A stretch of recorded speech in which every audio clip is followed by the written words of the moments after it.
It's hard to find an original idea because re-releases and sequels and remasters and special editions and things like that are all the rave, whether we're talking about movies or video games. But there are some series that quite honestly have fallen by the wayside for one reason or another. Let's take a look at a few different franchises and games that we haven't seen in quite a while.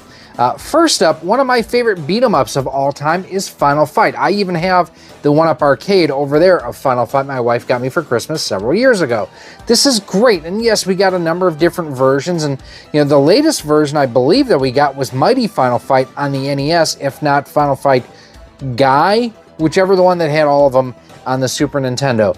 Great game, great beat 'em up, great music, great play control. Where has this been? Up next behind me, and we've got the N64 version playing behind me, but this is the GameCube version of Wave Race. This is Wave Race Blue Storm, and it's the last entry in the series. We really only got a handful of games in the Wave Race series. We've got the one for the Nintendo 64, we've got the one for the GameCube, we've also got the one for the Game Boy. All great games, all just play phenomenally, but again, nowhere to be found since the GameCube. How about one for the Sega Genesis?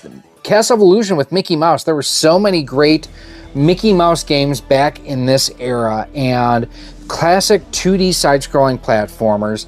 They played great. They had just such rich animation and everything to them. It's one of those where I'm sure that the license to this is not cheap, and that's probably why we're not getting these at this point in time. But man, these were such great games. But finally, one series that I wish that we would get a new game to is Earthworm Jim. Now, we did get 1 and 2 on the Super Nintendo and the Sega Genesis. We were teased 4 on the Intellivision Amico, which we never got. Thanks, guys. We did have Earthworm Jim 3D, which was terrible.